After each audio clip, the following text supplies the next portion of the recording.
The South Australian building and construction industry employs around 65,000 people, and with the amount of work on the go, it's obvious that the industry is in pretty good shape. Not only are there several major commercial projects underway, there's also an abundance of residential building work. Take a walk down virtually any suburban street and you're bound to find building activity of some kind. This means building trades are in high demand and look like continuing to be so for many years to come.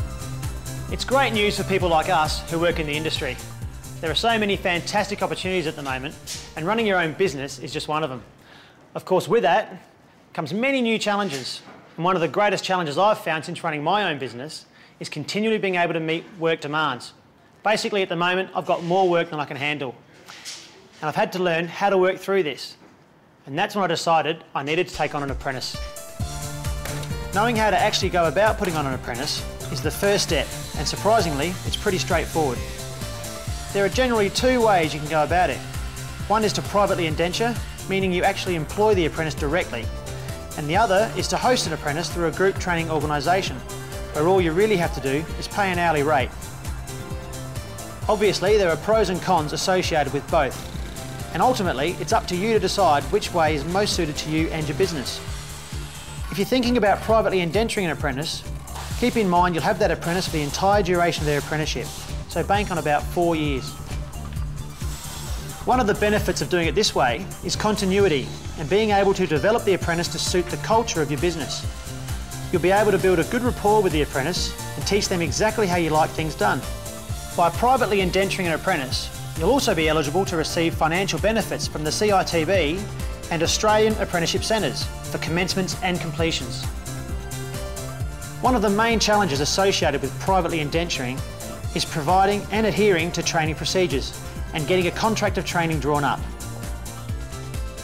Finding suitable apprentices can also be a little daunting, but the CITB is a great reference point, and they'll be able to put you in touch with successful participants of the Doorways 2 construction program, which is run through various secondary schools. The Doorways program gives young people a taste of what life on the tools will be like, and at least you know that they've had some experience, which is a good thing. The other way to go about getting an apprentice is through a group training organisation. Having started out years ago as an apprentice with a group training organisation myself, it was only logical for me to go down the path of becoming a host employer. For host employers, group training organisations take care of virtually everything other than actually training the apprentice on site. There are 9 group training organisations operating within the building and construction industry, so there's a vast pool of resources to make the entire process of finding and hosting an apprentice hassle-free. Between the 9 group training organisations, you're bound to find a suitable apprentice in virtually any given industry-related trade. Group training organisations administer the apprentice's wages, coordinate and look after their off-the-job training, take care of sick leave, annual leave, work cover, superannuation, and even their long service leave. The only thing host employers are really responsible for, apart from teaching the apprentice everything they know and passing on their industry knowledge, is an hourly rate, which consists of the award rate plus on-costs such as work cover, provisions for leave, and their off-the-job training. It's no secret that we're an ageing trade workforce, and to be honest, in a couple of years' time, I don't really want to be on the tools anymore. So hosting an apprentice has been the best thing I've done. I've currently got 3 apprentices working for my business. Because they're all at different stages of their training, put together, there really is a varied skill base, which is great for the projects that I've got on the go. A career in the building and construction industry can not only be rewarding and enjoyable, but also financially profitable, and it really is an appealing prospect for any young people out there. I have to admit, being a host employer and passing on some of my own industry knowledge has also been pretty rewarding. It's actually great to be able to give back to an industry that's given me so much.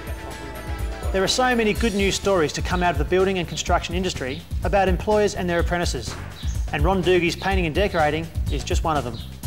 I suppose Ryan's been as an apprentice for 2 years, but I think Ryan was 50, he's now 20, and he was 15 when he came to me on work experience. And then he turned around and he came on weekends. He worked weekends with me, and then he kept coming back during the school holidays. So I suppose you can say virtually it's been 4 years since we've been together. But as an apprentice, I really didn't want an apprentice because I turned around and I wanted to get out. Then when they offered him an apprenticeship, he didn't want to leave me. So after about another 3 months, I thought, well, it's not fair to the guy. So I took him on as an apprentice. He's just finished his second year now.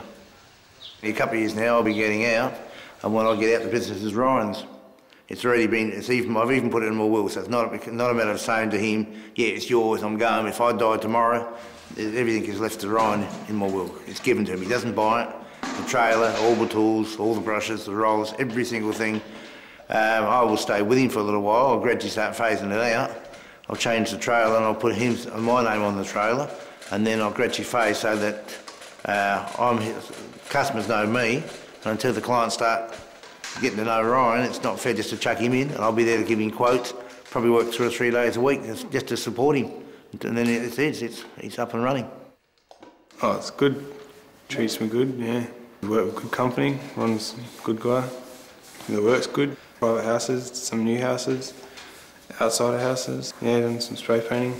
Doing fancy stuff here, like the French wash and marbling and stuff like that.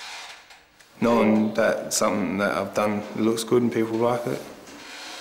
Nothing else really to do. I didn't want to go to school anymore.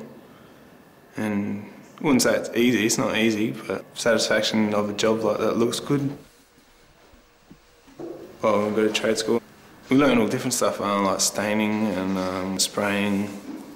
Learn how to strip back stuff and painting and pretty much stand stuff, and then you learn like your fancy finishes. They're all good. Regardless of whether you privately indenture or host an apprentice through a group training organisation, there are obviously certain things you should consider. At the end of this DVD, you'll find a checklist that addresses frequently asked questions and outlines what to do if something were to go wrong. It also outlines where to turn to for any assistance. If you're keen to grow your business, maybe take a bit more of a back seat, hopefully eventually hand over to someone you know is reliable, someone you can trust, someone who knows your business inside and out, and also knows the importance of running a business in the building and construction industry. And maybe it's time you considered indenturing or hosting an apprentice. For more information, contact the CITB on 8172 9500 or check out their website www.citb.org.au.